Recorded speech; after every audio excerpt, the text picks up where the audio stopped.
Eu sou o professor Fernando Ferreira, sou colaborador do site Cursos on the Web e gostaria de convidar você para assistir a nossa videoaula. Olá pessoal, nessa aula nós vamos tratar das preposições, tá? As preposições são muitas no inglês, se não me falha a memória, em torno de 128 preposições, talvez um pouco mais, são muitas preposições. Elas também pertencem ao léxico fechado, então vocês vão aprender daquela forma, elas vão aparecer exatamente daquele jeito no texto, o que facilita a vida, né? Mas realmente o número delas é bem grande. Há umas distinções um pouco chatas, né? Algumas palavras significam a mesma coisa, ou aparentemente a mesma coisa, mas elas não podem ser usadas no mesmo contexto, né? Então, a gente vai falar disso aqui, algumas dessas coisas vão ser tratadas aqui. Eu vou falar primeiro de 3 preposições que se confundem, que é in, at e on. Por que elas se confundem? Porque todas as 3 têm o mesmo significado, em. Mas então in é em? At também é. E on também é em. E agora? Agora que as ideias delas são diferentes, tá? Por exemplo, in é sempre a ideia de uma área. Então, por exemplo, se eu quero falar no parque, eu vou usar in the park, né? In, em, the, o e park, que é parque. No inglês, pessoal, a gente não tem uma forma contraída, tá? Por exemplo, no português, a gente tem contrações, né? A gente fala assim, olha, no. No é a contração da preposição em mais o artigo o. Então, em mais o é igual a no. Na é a contração de em preposição mais a artigo, na. No inglês não existe isso, então a gente coloca a preposição, o artigo sempre. Então, in the park, traduzindo ao pé da letra, ficaria em o parque. Mas é claro que a gente não vai falar isso no português, então na hora de trazer o português, no parque, em mais o é igual a no, ok? Então, essa ideia de área, por exemplo, estou no quarto, in the bedroom, no quarto, tá? Ideia de área.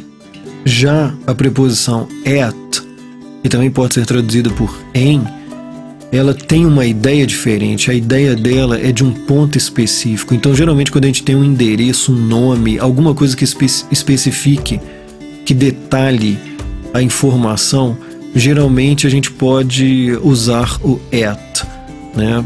Em alguns casos, tanto at quanto in são intercambiáveis, isso aí não vai fazer a menor diferença, também não faz a menor diferença para você saber isso agora. Por quê? Porque você só precisa identificar isso no texto. Quando você vir at, você precisa saber que é em. E quando você vir in, você precisa saber que é em. Agora, as ideias, elas são diferentes. Então, in é uma informação que envolve uma área e é mais geral. At é uma informação que eu costumo dizer que pode ser representada por um ponto, né? Porque um ponto é muito mais específico do que uma área, né? E a preposição at indicando que é uma informação mais específica. Então, se eu tenho o nome de uma rua, por exemplo, né? At Fifth Avenue, né? Então, na Quinta Avenida, porque não é qualquer avenida, é na Quinta Avenida, então eu tenho uma especificação maior, um detalhamento maior da informação, e aí eu posso preferir o uso de at, ok? E o on, que também significa em, ele vai ser usado com uma ideia diferente. Eu coloquei aqui um desenhozinho, né, para representar que o menininho aí está em cima da linha, ele está em contato com a linha.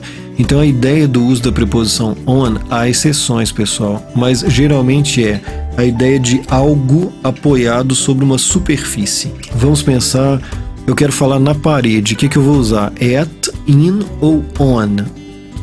Bom, eu vou usar on, porque na parede, olha, pensem a parede é uma superfície, olha, imagine a parede, é uma linha, né, uma superfície. Então, por exemplo, o quadro que fica pendurado na parede, ele está apoiado na parede, apoiado nessa superfície, ele está on the wall, na parede. Se eu falasse que ele está in the wall, seria muito engraçado, porque eu daria ideia para o meu interlocutor de que ele está dentro da parede. Seria a única possibilidade de interpretação. Então, o que a gente pode resumir aqui? Que in, at e on, embora tenham a mesma chegada no português, a mesma tradução, tem ideias bem diferentes. E é interessante para você saber dessas ideias, ok? E aí, gostou? Que tal curtir o nosso vídeo e compartilhar com seus amigos? Um grande abraço da Cursos on the Web.